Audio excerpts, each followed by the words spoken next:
نستغفره ونؤمن به ونتوكل عليه ونعوذ بالله من شرور أنفسنا ومن سيئات أعمالنا. من يهده الله فلا مضل له ومن يضلله فلا هادي له، ونشهد أن لا إله إلا الله ونشهد أن سيدنا مولانا محمدا عبده ورسوله أرسله بالحق بشيرا ونذيرا بين يدي الساعة. أعوذ بالله من الشيطان الرجيم. بسم الله الرحمن الرحيم. قال الله تعالى في القرآن المجيد والفرقان الحميد: إن عدة الشهور عند الله 12 شهرا في كتاب الله يوم خلق السماوات والأرض منها 4 حرم. وقال رسول الله صلى الله عليه وسلم: أفضل الصيام بعد صيام شهر رمضان كشهر الله المحرم. اللهم صل على محمد وعلى آل محمد كما صليت على إبراهيم وعلى آل إبراهيم إنك حميد مجيد. صدق الله مولانا العظيم. عزتمند مسلمانانو،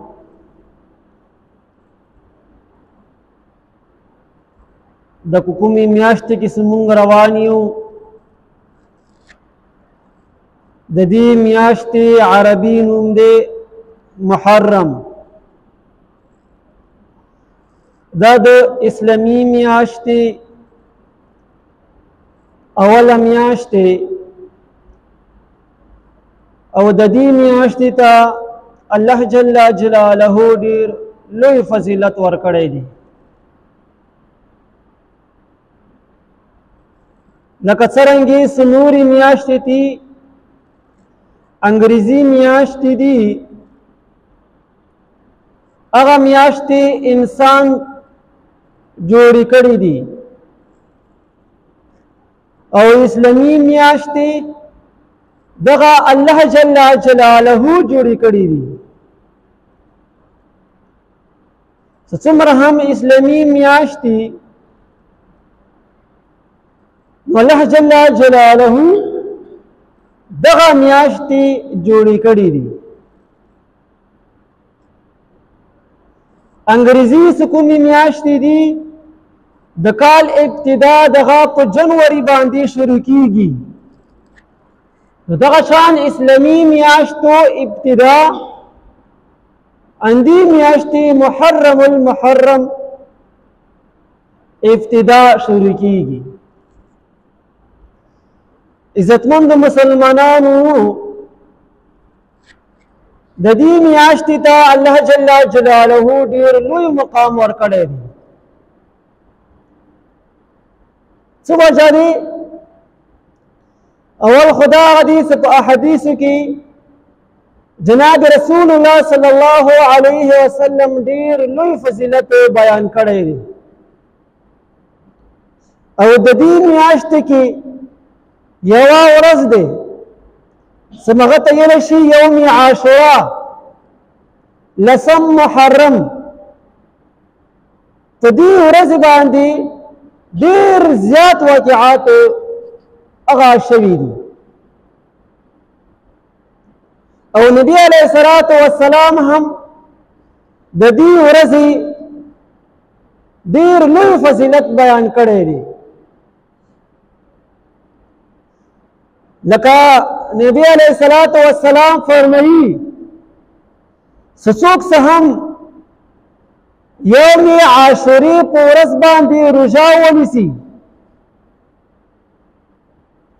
نو دې انسان ته تر شوي کال څومره هم د دې نه ګناهونه شوي دي، هغه ټول الله جل جلاله د دې روژې په برکت سره هغه ټول ورته الله جل جلاله معاف. دغه شان نور فضیلت هم راغلي دي، بعد کې به بیانوو. اوس د دې ورځې باندې ډېر زیات واقعات بیان شوي دي، هغه مختصر غاندې درته بیانوم. یوم عاشورا، نو عاشور لسمه ورځه، نو په دې ورځ باندې هم علماو لیکلي دي 13 انبیاو کامیابۍ د دې ورځې باندې هغه ورته میلاو شوي ده. اول آدم علیه السلام سکله هم دغه شیطان په وسوسه ورته واچوله ته د دې ونې نه خوراک وکړه. نو آدم علیه السلام هغه د ونې نه خوراک وکړو، سره د ښځې بیبي حوا علیه السلام هم. او الله جل جلاله د دې نه منع کړي وو چې تاسو به د دې ونې نه خوراک نه کوئ. نو ظاهرا الله جل جلاله نافرماني وشوه، نو الله جل جلاله دغه دواړه هغه دنیا ته راوستلو. نو چې کله دو دنیا ته راغلو تیاره هم وه. نو آدم علیه السلام ډېر زیات پریشانه شو چې یا الله هغه ځای کې خو تیارې نه وي او دې ځای کې تیارې راغلې، یا الله هغه ځای کې خو غمونه نه وو دې ځای کې غمونه راغلو، یا الله هغه ځای خو پریشانۍ نه وي دې ځای کې پریشانۍ راغلې. نو ډېر زیات پښیمانه شو د خپل څه کوم فعل یې کړی دا الله جل جلاله ته سر به سجود شو، په سجدې باندې شو ورته الله جل جلاله ته او ډېر زیات وژړلو. علماو لیکلي دي چې د ټول مخلوق چې کومې اوښکې دي دغه راجمع کې د داود علیه السلام اوښکو ته به ونه رسېږي، ځکه چې داود علیه السلام هم ډېر زیات ژړلي دي الله جل جلاله وړاندې. دغه شان د ټول انسانیت اوښکې داود علیه السلام اوښکې راجمع کې، نو آدم علیه السلام د اوښکو ته به ونه رسېږي، ځکه چې آدم علیه السلام ډېر زیات ژړلي وو. دې د وجې نه الله جل جلاله ما شي کې معاف کړي. پکار هم دا هغه دی چې مونږه څه قسم هم مونږ باندې پریشاني راشي مونږ د الله جل جلاله ته متوجه شو، الله جل جلاله ته وژړېږو. الله جل جلاله بیا ډېر مهربانه ذات دی. نو آدم علیه السلام دغه دعا وویله چې ربنا ظلمنا انفسنا وان لم تغفر لنا فتكونن من الخاسرین. که ته چیرې مونږ ته مغفرت ونه کړې یا الله نو مونږ به په تاوان کې شو.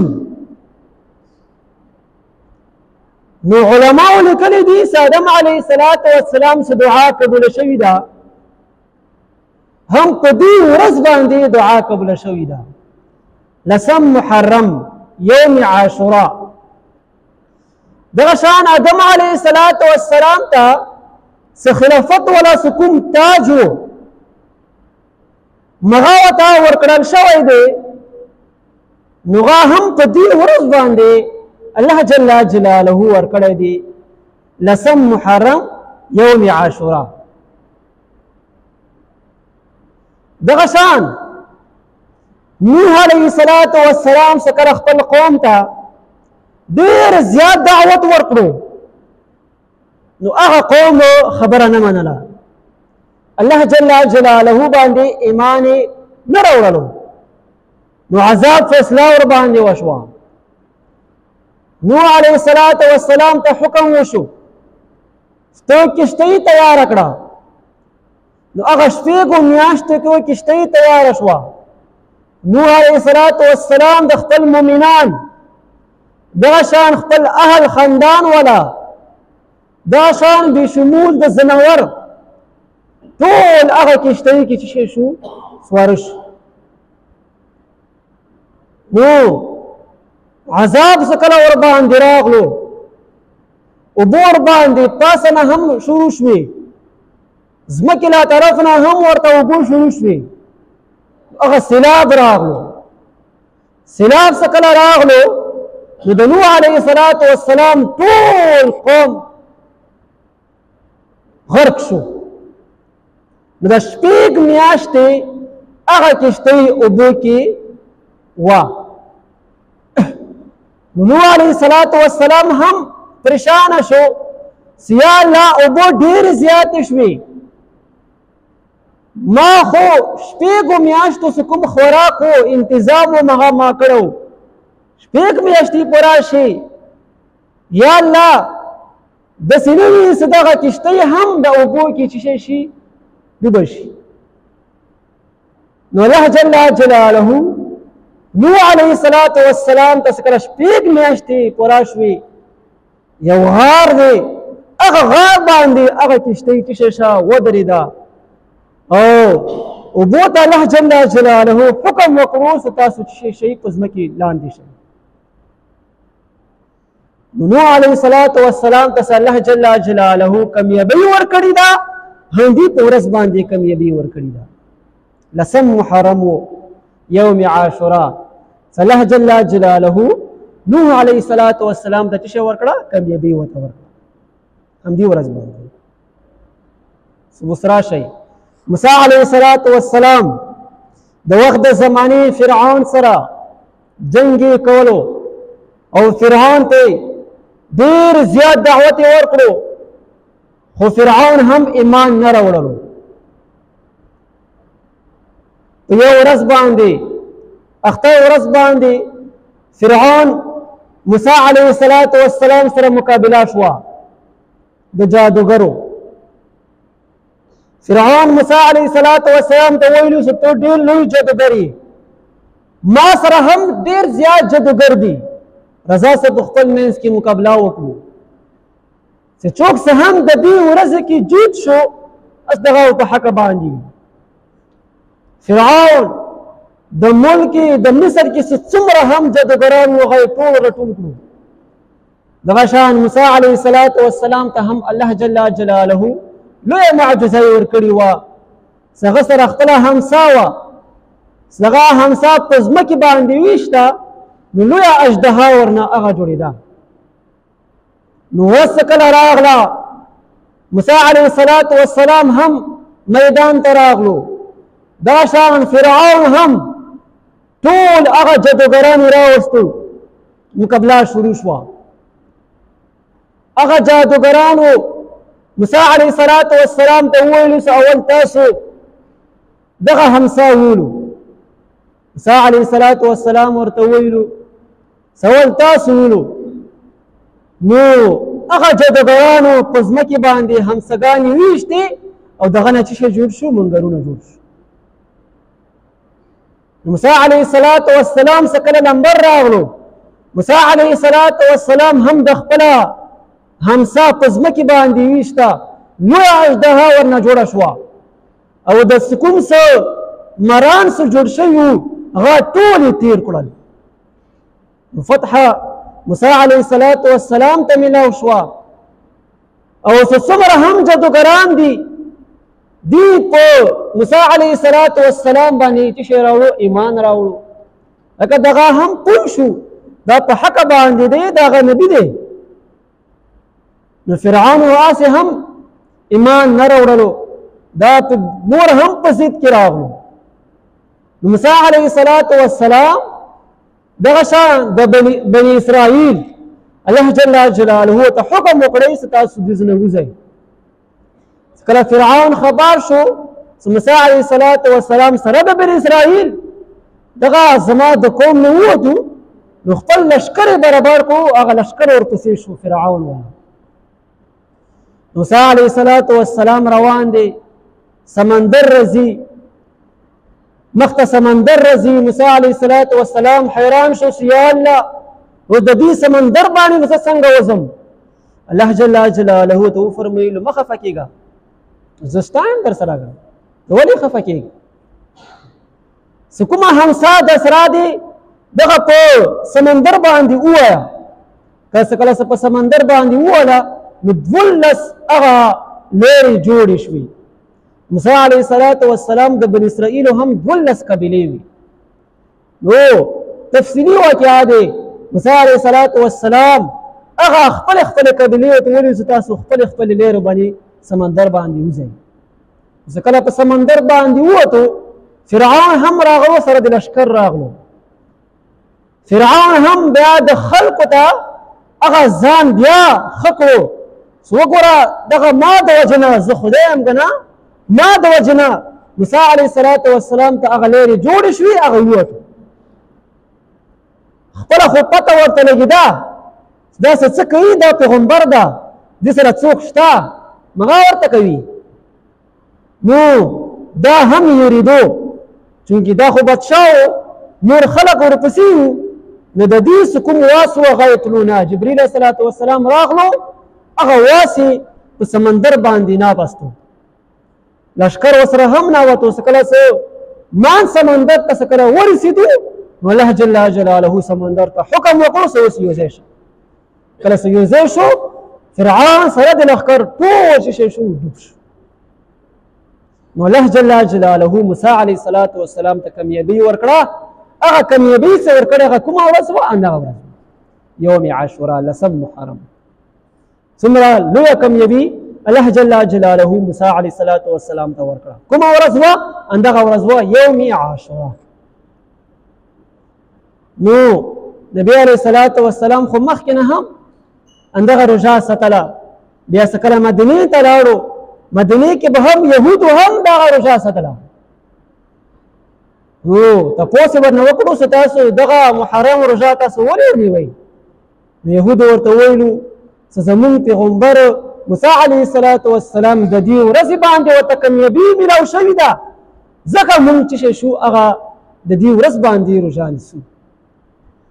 نو نبی علیه السلام خپل صحابه ته ویلو چې مونږ خو ډېر زیات محبین یو موسی علیه السلام، ځکه موږ موسی علیه السلام هم منو، او دغه یهود دي دغه موسی علیه السلام مني خو ما نه مني، نو کافر دي، یهود دي.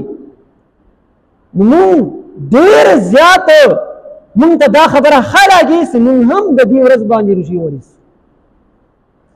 خو البته یهودو یوه روژه نیسله، موږ به 2 روژې نیسو. لکه څه نبی علیه السلام څه آخري وخت کې کله وفات کېدو، نو دا ویلو چې که چېرې زه آینده کال کې زه پاتې شمه، زه به د محرم 2 روژې نیسم. وجه دغه وه چې یهودو سره مشابهت رانه شي. موږ ته هم دغه پکار دي چې موږ به 2 روژې ونیسو. اوس لکه محرم 10 بود ورځې غالبا راځي، بود ورځې راځي، نو یا بود د جمعې شپې روژه ونیسه، یا د منګل بود روژه ونیسه. 2 روژې به خامخا نیسي، منګل بود یا بود جمعرات.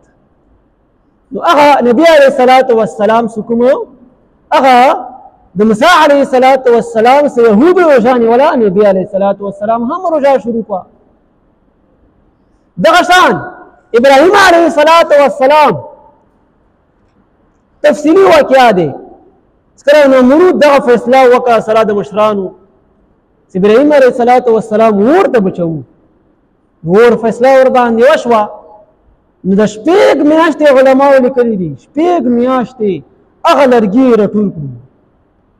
نو چې کله 6 میاشتې پوره شي هغه اور ولګېدو، داسې اور و چې د دې اور باندې پاسه مرغان هم نشي تېرېدلی، داسې اور. اوس خبره دې ته راغله چې د ابراهیم علیه السلام چې وپسنګي شیطان ورته راغلو انساني په شکل کې زه طریقه درته کوم یو لفټ غوندې شی جوړ کړو لفټ سمغه کې به تاسو ابراهیم علیه السلام واچوئ بیا به تاسو ابراهیم علیه السلام پرېږدوئ ماس ته به ورسېږي چې کله ماس ته ورسېږي نو تار به وشلوئ تار به وشوئ نو ابراهیم علیه السلام به ورکې پرېږدي خبره خلاصه دی نو هغسې لفټ غوندې هغه شی جوړ کړو بیا چې کله ورکې کېنولو نو رحمت فرشتې وي ابراهیم علیه السلام سره پاسه نه ختلو اوس څه کول پکار دي پاسه نه خیجي نو شیطان ورته بیا راغلو زه مشوره در کوم داسې وکړئ چې تاسو تورسري ښځې راولئ پیغلې راولئ تورسري چې کله پیغلې تاسو راولئ نو هغه به خود هغه چې شي پاسه به شي نو بیا به تاسو پرېږدوئ نو چې کوم خلک وو نو هغه تورسري پیغلې راولئ نو هغوی ته یې ودرولئ نو ښې طریقې سره ابراهیم علیه السلام ورکې کېنولو کله کېنولو روان شو کله روان شو د اور منځ ته کله ورسېدو نو ابراهیم علیه السلام وغورځولو اوس خبره دغه دی چې د ښځې ولې راوستې شیطان هم ډېر پوه و علم ورسره و د ښځې ځکه راوستې چې هغه ځای کې ابراهیم علیه السلام سره رحمت فرشتې وي هغه رحمت فرشتو هغه چې کوم شي کې چولو نو هغه یې ټینګې نیولو نو چې کله ښځې راوستې تورسرې ښځې راوستې نو رحمت فرشتې لاړې رحمت څه کله فرشتې لاړې خبره دوی ته پاتې شوه څه کله دوی ته پاتې شوه نو هغه روان شو دې وجې نه د پردا چې کومه ښځه وي تورسرې پردا نه کوي هغسې به رحمت فرشتې نه وي نو څه کله اور ته واچول شو ابراهیم علیه السلام نو الله جل جلاله ته کوم نبي ورکړه بیا تفصیلي واقعه دی هغه چې کوم اور و هغه ورته الله جل جلاله په اور کې هغه الله جل جلاله محفوظ شین زرغون کو ورته اور ابراهیم علیه السلام ته کله کامیابي ملاو شه دغه هغه ورځ وه یوم عاشورا لسم محرم ابراهیم علیه السلام ته شوه کامیابي ورته ورکړه همدغه ورځ وه ابراهیم علیه السلام ورنه الله جل جلاله چې کړو محفوظ لسم محرم یوم عاشورا دا شان یونس علیه السلام کله خپل قوم نه خفا راووتو بغیر د اجازت نه الله جل جلاله حکم ورته نه کړی و چې ته د خپل قوم نه وځه فیصله ورباندې شوې وه چې د قوم ته به څه کې عذاب ملویږي بیا عذاب هم څه شو واپس شو نو الله جل جلاله د حکم نه بغیر هغه څه کله ووتو تفصیلي واقعات دي تاسو بار اورېدلي دي کښتۍ کې کېناستو نو کښتۍ په ډوبېدنې باندې شوه مالک ویلو چې څوک څه هم د خپل مالک نه بغیر د اجازت نه راتخه وي مغه راوغورځېږي مغه د ځان وغورځېږي یونس علیه السلام ته هم پاته ولګېده زه خو د خپل مالک نه بغیر اجازت نه بغیر زه قوم راوتلی یم زه مجرم یم یونس علیه السلام هغه سمندر ته ټوپ وکړو سمندر ته کله ټوپ وکړو مې ته الله جل جلاله وخت نه حکم کړو چې یونس به درسي ته خیال ساته نو کله سدي څنګه ټوپ وکړو هغه مې چې شکړو تیر کو نو مې په خېټه کې و ډېرې الله جل جلاله ته نه ویلې سي الله زه مجرم یم زه مجرم یم لا اله الا انت سبحانك اني كنت من الظالمين نو د عرش کوم فرشتي دي دی الله جل جلاله ته حکم التجا وته وکړه سي الله یو بندا دی ټول تیارو کې پروت دی ستا ته اوزونه کوي ستا نه بخنه غواړي نو الله جل جلاله د یونس علیه السلام کومه دعا دی هغه یې قبول کړه مې ته حکم وکړو هغه باري کړو نو یونس علیه السلام ته کله کامیابي ملاو شوې ده هغه په دې ورځ باندې کامیابي ملاو شوې ده یوم عاشورا لسم محرم باندې څومره د دې ورځې ته الله جل جلاله څومره لوی مقام ورکړی دی. دغه شان ایوب علیه السلام ډېر زیات بیمار و، څومره ډېره بیمارۍ ورباندې راغلې وه، څه چونجي شوي بدن کې. نو ایوب علیه السلام څه کله صحتیاب کېږي، صحتمند شي، بیمارۍ نه شفا ورته میلاو شوه، هم په دې ورځ باندې الله جل جلاله دې ته هغه کامیابي ورکړې ده. یوم عاشورا 10 محرم. دغه شان سلیمان علیه السلام دې ته هم ټوله بدشهي ورته میلاو شوې وه، ټولې دنیا باندې بدشهي کړې وه. دې نه هم یوه میاشت بدشهي ورنه تلې وه. څنګه تلې وه؟ دې سره یوه ګوتې وه، او دغه ګوتې دومره برکات وو چې د دې ګوتې ټوله بدشهي چلوله. پیریان چې کوم وو د دې ګوتې په برکت سره د دې متحت. نو سلیمان علیه السلام یو قوم سره جهاد وکړو، یو غټ کافر چې کړو قتل یې کړو. مغه لور وه ډېره زیاته خفا وه. سلیمان علیه السلام ورته وویلو چې ته ولې خفا یې؟ د پلار په جدایي باندې خفا یې. سلیمان علیه السلام ورته وفرمیلو چې په څه باندې به ته راضي شې؟ نو هغه ورته وویلو چې ما ته د خپل پلار تصویر جوړ کړه. هغه زمانې کې تصویرونه جوړېدل دا څه شی وو؟ جایز وو. سلیمان علیه السلام سره بدشهي وه. پیریانو ته حکم وکړو چې شاباس د دې پلار چې کوم تصویر دی هغه ورته جوړ کړه. هغه ورته ښې طریقې سره یې جوړ کړو. ورته دګې سلیمان علیه السلام تقاضې ته راوړو چې زه به تقاضا پوره کړم، د خپله ګوتې هغه بیبي ته یې ورکړه. نو شیطان یو پیری و چې د دې خلاف ورزي به کوله. هغه د سلیمان علیه السلام په شکل کې راغلو، بلکل هوبهو سلیمان علیه السلام شکل یې اختیار کړ. هغه بیبي ته ورغلو، ښځې ته ورغلو چې ګوتې ما ته راکړه. ښځې ورته وویلو چې دا سلیمان علیه السلام ده. ګوتې ورته ورکړه. ګوتې ورکړه، په تخت باندې کېناست. لکه څه ټول کمالات خو اندې ګوتې کې وو. سلیمان السلام راغلو څه ګوتې خو ما نه واغېستله. پوه شو سلیمان السلام څه لوی ازمایش ورباندې راغلو. سلیمان علیه السلام هغه په نهر په غاړې باندې کېناستو، سمندر په غاړې باندې کېناستو.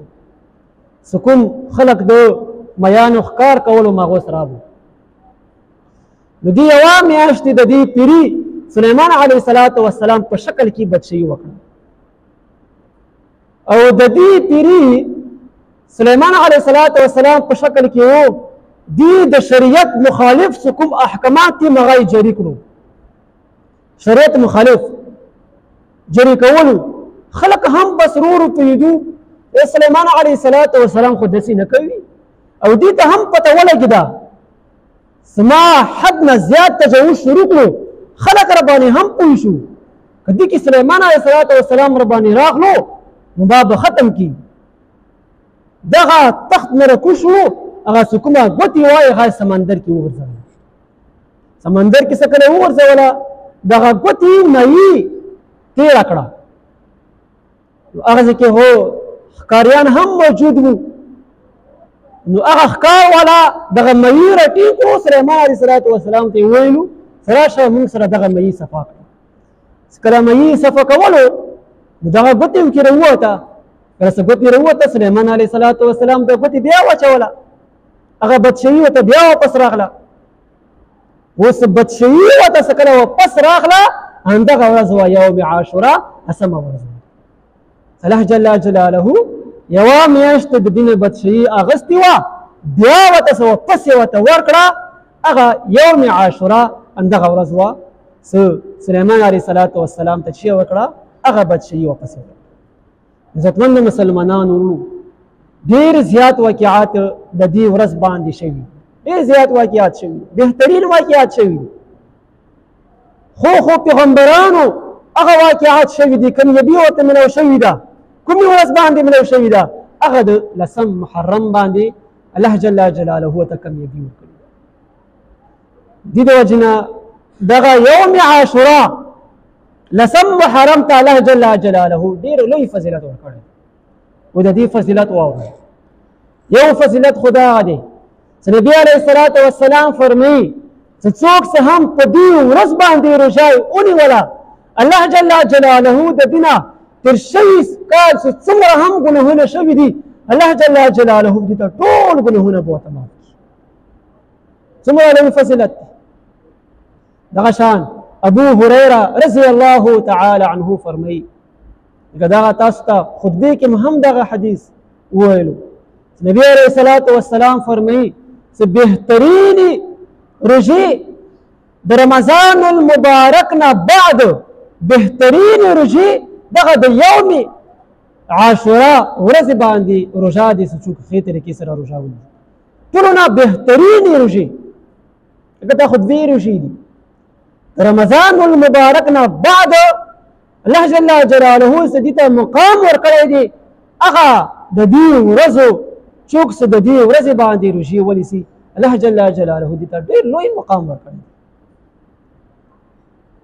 دغه شان عظیم سکوم غم راغلی دی په امت مسلمه باندې حسین رضی الله تعالی عنه دا نبی علیه الصلاة والسلام ټول خاندان څه شهید شوی دی دا په دې ورځ باندې شهید شوی دی او د دې ورځې ته خلک وایي چې دا د سپیرا ورځ ده عزتمندو دغه سپیرا ورځ نه دی څوک چې په جمعې ورځ باندې وفات شي بیا به موږ څه وایو چې دغه یو عظیم انسان په جمعې ورځ باندې یا جمعې شپې وفات شي موږ به څه وایو چې دغه جمعې شپه یا جمعې ورځ سپیرا دی داسې به وایو نه نه د عظیم کاس دی عظیم ورځ باندې وفات شو الله جل جلاله عظیم ورځ باندې حسین رضی الله تعالی عنه ته شهادت ورکړی غم نه پکار دی لکه دغه شهیدان متم کوي په دې دنیا کې هم خدای رسول ویلي دي آخر دنیا کې هم عذابونو سره مخامخ دې دنیا په دې ورځ باندې به موږ ښې طریقې سره چې شکو یو عمل خدا غدي چې موږ ښې طریقې سره هغه روژې نیسو روژې به نیسو ښځو ته به هم دغه دعوت ورکوو تاسو روژې ونیسئ نو دغه محرم 10 محرم کله ده نو دغه بد ورځې هغه 10 محرم اوس که ته روژې به نیسې خو 2 روژې به نیسې یوه به نه نیسې لکه څه بیا یهودو سره مشابهت رسي یا به بود جمعرات په ورځ باندې به روژه نیسي یا به منګل بود ورځ باندې به روژه نیسي دویم عمل موږ ته دغه پکار ده لکه روایتو کې راغلي دي په دې ورځ باندې خپلو اهلو عیالو باندې څومره هم څه ته ښه کولی شي دغه شان ښه خوراک ورکولی شي ښې طریقې سره اهلو عیالو ته ښه خوراک ورکړه بهترین خوراک ورکړه الله جل جلاله درنه خوشحال شي بهترین خوراک نو په دې ورځ باندې څومره هم څه تاسو نه کېدلی شي خپله باندې هم کور کې انتظام د ښه خوراک وکړئ دغه شان تاسو پوهېږئ په ګاونډ کې دا غریب دی واسې نه رسي نو هغو ته هم ور واستوه ثواب به درته میلاو شي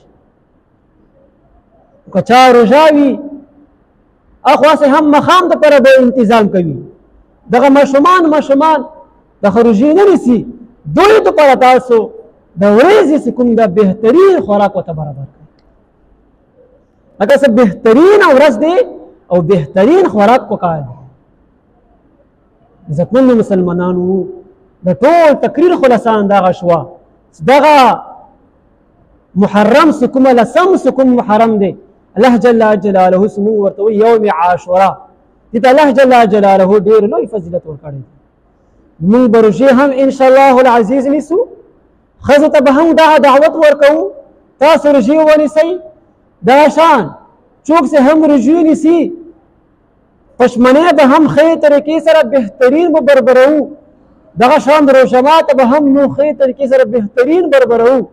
دغه شان ماشومان دي هغوی خو روژې نه نیسي، هغوی دپاره هم موږ بهترین انتظام کوو چې ښې طریقې سره دغه ورځ بهترینه ورځ دی او بهترینه تېره شي. موږ ټولو ته دغه پکار دي چې دغه ډېره بهترینه ورځ دی. تاسو واقعات ولیدو څومره لوی لوی واقعات په دې ورځ باندې شوي دي. الله جل جلاله دې ته ډېر لوی مقام ورکړی دی. موږ ټولو ته دغه پکار دي چې په دې ورځ باندې چې ښې طریقې سره موږ روژه هم ونیسو، د خپل وسعت مطابق څومره هم موږ نه خوراک ښه تیاری شي هغه هم موږ تیار کړو. واخر دعوانا ان الحمد لله رب العالمين. لا اله الا انت سبحانك اني كنت من الظالمين. رب اشرح لي صدري ويسر لي امري واحلل عقدة من لساني يفقهوا قولي. اللهم اغفر للمسلمين والمسلمات والمؤمنين والمؤمنات. اللهم اغفر للمسلمين والمسلمات والمؤمنين والمؤمنات. اللهم انك عفو تحب العفو فاعف عني. اللهم انك عفو تحب العفو فاعف عني. اللهم انك عفو تحب العفو فاعف عني. وصلى الله على خير خلقه محمد واله وصحبه اجمعين.